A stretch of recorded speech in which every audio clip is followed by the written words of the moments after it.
Good morning students of BSc part first. आज मैं mechanics का सेकेंड लेक्चर स्टार्ट करने जा रही हूँ।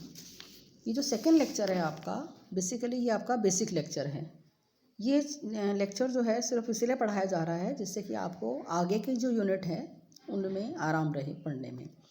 ये पार्ट ऐसा पार्ट है जो आपका 11th क्लास के अंदर पढ़ा हुआ है।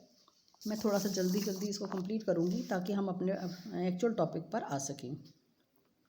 तो आज का टॉपिक है जिसमें हम सबसे पहले पढ़ रहे हैं सरल आवर्त गति किसे कहते हैं, यानी सिंपल हार्मोनिक मोशन किसे कहते हैं। बहुत सारे बच्चों की वापस से मेरे पास डिमांड आ रही है कि मैम हिंदी में दीजिए नोट्स और हिंदी में पढ़ाइए। बच्चों इंग्लिश मीडियम वाले बच्चों को भी दिक्कत आ रही है क्योंकि उनको लगता है कि यदि मैं हिंदी में पढ़ाती हूँ तो इंग्लिश में पढ़ाइए। इंग्लिश वाले बच्चे कहते हैं मैम हिंदी में पढ़ाइए। तो मैं कोशिश कर रही हूँ कि ऐसा कॉमन लैंग्वेज ले लूँ जिससे कि आप मीडियम वालों को आराम हो जाए। तो अभी जो मैं आज का टॉपिक स्टार्ट कर रही हूँ सरल आवर्त गति, इसके अंदर आप जो है मैं कुछ नोट्स आपको हिंदी में दे रही हूँ और इंग्लिश में टेक्निकल टर्म्स बताती जा रही हूँ। आप बुक खरीद लीजिए। बुक खरीद लेंगे तो आपको दिक्कत नहीं आएगी। जेपीएस की बुक और सीबीएस की बुक इंग्लिश मीडियम में आराम से मिल जाती है एग्ज़ाम में, तो आप लोग वहाँ से परचेज़ कर लीजिए। तो सबसे पहला टॉपिक है आपका सरल आवर्त गति किसे कहते हैं, सिंपल हार्मोनिक मोशन किसे कहते हैं। सिंपल हार्मोनिक मोशन जब कोई पार्टिकल जो है वो एक ऐसी गति कर रहा है जिस पर लगने वाला जो रेस्टोरिंग फोर्स है, कौन सा फोर्स, प्रत्यानयन बल जिसे हम रेस्टोरिंग फोर्स कहते हैं, वो restoring force towards the mean position acts towards the mean position, माध्य स्थिति की ओर गति लगता है। तो ऐसे जो ऑसिलेशंस हैं, इस प्रकार की गति को हम सिंपल हार्मोनिक मोशन कहते हैं। यानी जब कोई कण परवलयिक विभव कूप में यानी पैराबोलिक पोटेंशियल वेल में दोलन करता है तो कण की गति को हम सिंपल हार्मोनिक मोशन कहते हैं। Simple harmonic motion actually oscillatory motion का एक स्पेशल टाइप है जहाँ पर restoring force acts on moving particle is proportional to the displacement from its mean position but directs towards its mean position. यानी ऐसे जो पार्टिकल है जो सरल आवर्त गति करता है यानी सिंपल हार्मोनिक मोशन कर रहा है, उस पर जो लगने वाला रेस्टोरिंग फोर्स है वो उसके डिस्प्लेसमेंट के डायरेक्टली प्रोपोर्शनल होता है, यानी समानुपाती होता है। और कहाँ एक्ट करता है, F बराबर क्या है यहाँ पर, -x। F बराबर क्या है यहाँ पर है -x है। सो ये कहलाता है हमारा F is equal to -kx। ये कहलाता है हमारा कार्यरत बल यानी फोर्स। इस बल को हम प्रत्यानयन बल कहते हैं। अर्थात सरल आवर्त गति वह गति है जिसमें कण पर कार्यरत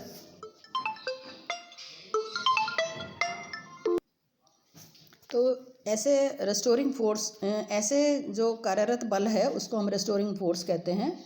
और सरल आवर्त गति में जो लगने वाला बल है वो कैसा होना चाहिए, it is directly proportional to x and acts towards the mean position, यानी वो सीधा सदैव कहाँ, साम्य अवस्था की ओर लगना चाहिए। ऐसा यदि बल लग रहा है तो ऐसे कण की जो गति है, ऐसे पार्टिकल की जो मोशन है वो सिंपल हार्मोनिक मोशन यानी सरल आवर्त गति कहलाती है। न्यूटन के दूसरे नियम के अनुसार F बराबर क्या होता है, ma। सो ये बन गया आपका m/d2x/dt²। याद है आपकी क्वेश्चन नंबर 1। Question number 1। अब यहाँ से इसी इक्वेशन से F बराबर क्या है आपका ma। m क्या है, मास, a क्या है, एक्सेलरेशन यानी त्वरण। तो ये बन गया आपका m/d2x/dt²। a की जगह हम लिख सकते हैं d2x/dt²।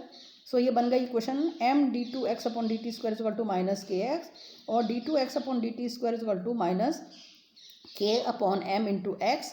k/m की जगह हम एक कांस्टेंट रख सकते हैं जिसे हम ओमेगा स्क्वायर कहते हैं। सो जो डिफरेंशियल इक्वेशन बन गई हमारी वो बन गई हमारी d2x/dt² plus omega square x = 0 and this is called as से equation number 2 and it is called as differential equation of simple harmonic oscillator, यानी सरल आवर्त गति की अवकलन समीकरण। अब इस अवकलन समीकरण को हमें सॉल्व करना है।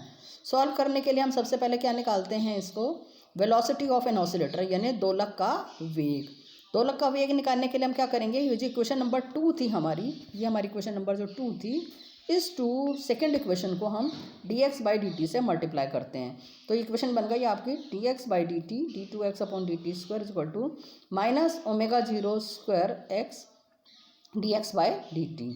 अब यहाँ से dx बाई डी टी को हम लिख सकते हैं v, तो ये बन गया आपका v dv by d t, यानी लेफ्ट हैंड साइड को हम v की फॉर्म में लिख रहे हैं v dv by d t is equal to minus omega zero square x upon d x into d x by d t. अब यहाँ पर जो v पर डिपेंडेंट टर्म्स हैं उनको हम एक साइड में ले लिया हमने, जैसा यहाँ पर दिखाई दे रहा है v पर डिपेंडेंट टर्म्स को हमने एक साइड ले लिया है, और दूसरी जो है सॉरी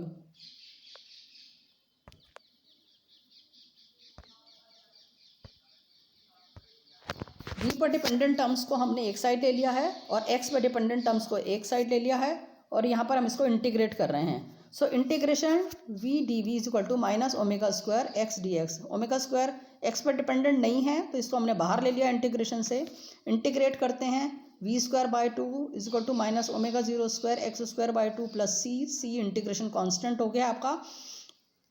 इंटीग्रेशन कॉन्स्टेंट की वैल्यू को कैलकुलेट करने के लिए हम कहते हैं if x is equal to a, यानी यदि हम मीन पोजीशन पर आएंगे देन वेलोसिटी वहाँ पर क्या होती है, हायर कंडीशन, मतलब जहाँ पर एक्सट्रीम पोजीशन है।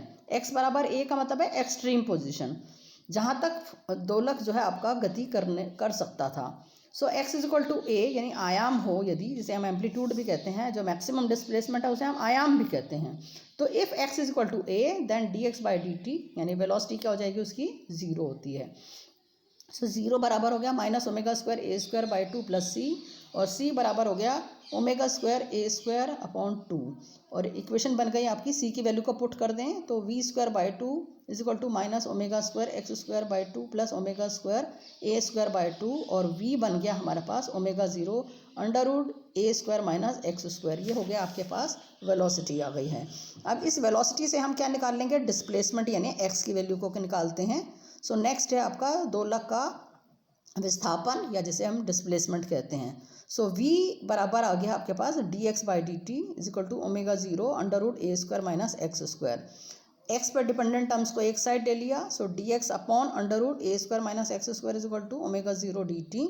इंटीग्रेट करते हैं, लेफ्ट साइड का इंटीग्रेशन आ गया, फिक्स्ड एक स्टैंडर्ड इंटीग्रेशन है। सो इसकी वैल्यू हो गई साइन इनवर्स एक्स अपॉन ए omega zero t plus some integration constant से फाई क्या है यहाँ पर, इंटीग्रेशन कांस्टेंट है। तो ये बन गया हमारे पास इक्वेशन आ गई x बराबर a sine omega zero t plus phi, जिसे हाँ यहाँ पर हम फाई को इनिशियल फेज या प्रारंभिक कला भी कहते हैं। सो ये जो इक्वेशन हमको प्राप्त हुई है ये कहलाती है equation of displacement at any time t। सरल आवर्त गति करने वाले कण का तात्कालिक विस्थापन, ठीक है, एट एनी टाइम टी, यानी किसी समय टी पर। ए इसका आयाम कहलाता है, और omega zero t plus phi जो है वो कला कहलाता है, जिसे फेस कहते हैं।